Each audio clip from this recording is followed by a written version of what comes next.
नमस्कार दोस्तों, before exam में आप सभी का स्वागत है।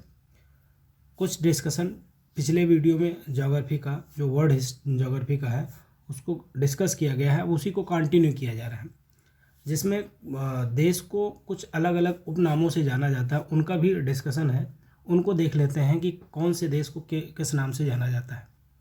जैसे इंटरनल सिटी के नाम से, जिसे हम शाश्वत नगर कहा जाता है, उसे हम कौन से देश को जानते हैं? रोम को।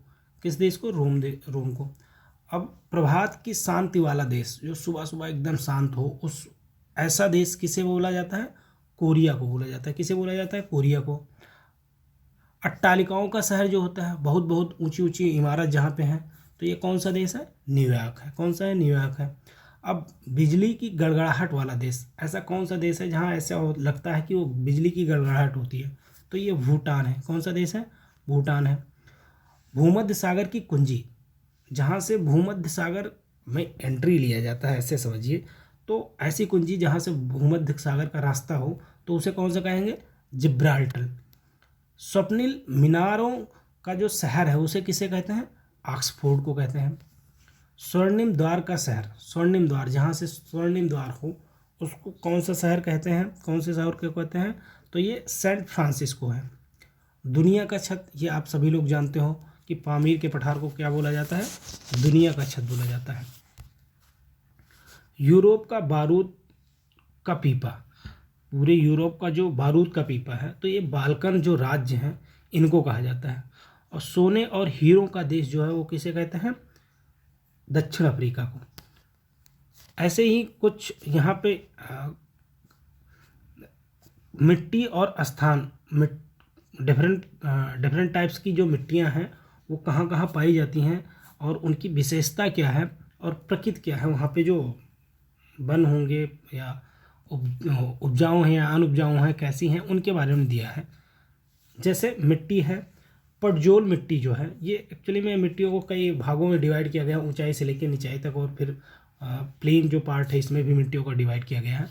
तो वो उनके उपजाऊपन के आधार पे किया गया है। जैसे पटजोल मिट्टी जो है, ये उत्तरोत्तर जो सबसे ऊपर ध्रुवी अथवा दीर्घ जो शीत प्रदेश है, जहाँ पे बहुत ज़्यादा ठंडा है, वहाँ पे होती हैं। तो जब बहुत ज़्यादा ठंडा है तो अनउपजाऊ ही होगी, लेकिन वहाँ पे एक्चुअली में क्या होता है कि एल्युमिनियम और जो लोहे की मात्रा होती है वो बहुत ज़्यादा होती है।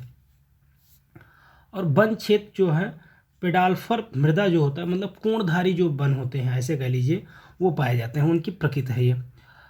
पटजोलिक जो मिट्टी है, दूसरी वाली जो पटजोलिक मिट्टी है, वो पटजोल के दक्षिण टैगा, उससे थोड़ा सा नीचे आओ तो दक्षिण टैगा प्रदेश में पाई जाती हैं।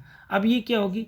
ये थोड़ा, मतलब कह लो थोड़ी सी उपजाऊ है, मतलब कम उपजाऊ मिट्टी है, लेकिन यहाँ पे एल्युमिनियम जो है वो पाई जाती है, तथा लोह के अयस्क, ये लोह प्रचुर मात्रा में पाए जाते हैं।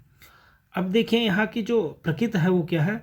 वन प्रदेशों की पेडाल्फर मृदा, मतलब चौड़ी पत्ती वाले जो पौधे होते हैं वो यहाँ पे पाए जाते हैं। लेटराइट मिट्टी को देख लेते हैं। तो जो लेटराइट मिट्टी है वो आर्द्र उष्ण प्रदेश, विषुवतीय रेखा वन क्षेत्र, जो विषुवतीय के आसपास वाले वन क्षेत्र हैं या वन प्रदेश हैं, वहाँ पे मिलती है। और इस मिट्टी को देखा जाए तो ये क्या है कि अनउपजाऊ मिट्टी है। एल्युमिनियम और लोहा जो मिलता है वो प्रचुर मात्रा में है। वन प्रदेशों की पेडाल्फर मात्रा, मतलब चौड़ी पत्ती वाले जो पौधे होते हैं, ये यहाँ पे ज़्यादा होते हैं। पटजोलिक या लेटिजोलिक जो होता है, ये कहाँ पे पाई जाती है? तो देखिए, ये लेटराइट प्रदेशों में या आर्द्र भागों में पाई जाती है। कहाँ पाई जाती है? लेटराइट या आर्द्र भागों में पाई जाती है। और एक्चुअली में इनका जो मध्यम प्रकार के उर्वरक होते हैं, उर्वरक की मात्रा जो है मध्यम, ना बहुत ज़्यादा उर्वरक होते हैं ना बहुत कम। लेकिन लंबी घासों वाली प्रदेशों की ये मिट्टी है, बहुत लंबी लंबी घासें यहाँ पे होती हैं।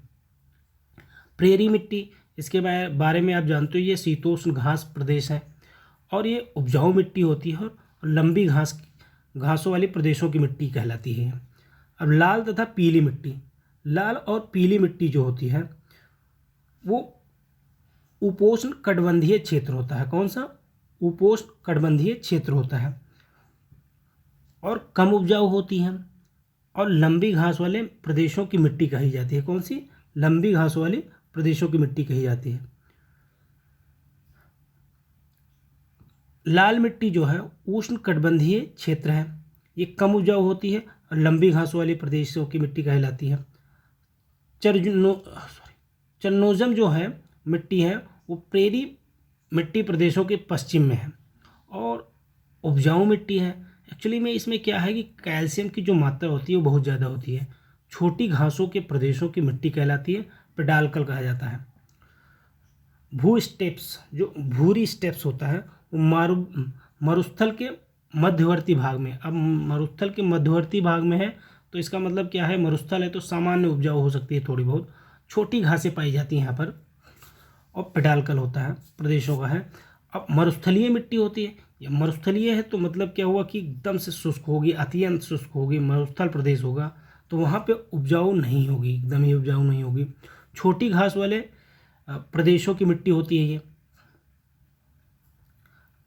रैंडजीना जो मिट्टी होती है, कौन सी, रैंडजीना जो होती है वो आर्द्र चूना प्रदेश है। ये अत्यंत उपजाऊ है बट ये उपजाऊ नहीं होती क्योंकि अपक्षलन जो होता है उसके कारण क्या होता है, अनउपजाऊ हो जाती है। और ऐसे ही टोरा सोरा जो है ये चूना प्रदेश है, ये आर्द्र चूना प्रदेश है, ये चूना प्रदेश है। ये उपजाऊ तो है, अत्यंत उपजाऊ नहीं है, उपजाऊ तो है लेकिन अपक्षालन के कारण ये अनउपजाऊ है। अब रीगुर मिट्टी जो काली मिट्टी आप लोग जानते हो और जहाँ पे क्या होता है कपास का उत्पादन सबसे ज़्यादा होता है, तो जो रीगुर मिट्टी है वो ज्वालामुखी लावा क्षेत्र है। एक्चुअली ज्वालामुखी विस्फोट के कारण ही बनता है यहाँ पे, और ये उपजाऊ होती है और कपासी प्रकार की मिट्टी होती है। दलदली मिट्टी जो समुद्रीय तट क्षेत्र में पाई जाती है। दलदली जो होती है अनुपजाऊ होती है कि वो कुछ उत्पादन नहीं हो सकता और अत्यंत आर्द्र प्रकृति होती है।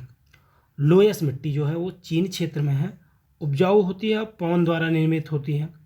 जलोढ़ मिट्टी जो है नदियों के मैदानी क्षेत्र में होता है। कहाँ पे, नदियों के मैदानी क्षेत्र में होता है, उपजाऊ होती है और नदियों द्वारा जमा किए गए अवसाद द्वारा निर्मित होता है। ठीक है, अब यहाँ पे कुछ क्वेश्चंस दे रखे हैं, इनको देख लेते हैं। जैसे एसोल्टन नेशनल पार्क जो है ये कहाँ पे है, ये पूछा जा चुका है। तो एसोल्टन नेशनल पार्क जो है ये यूएसए में है।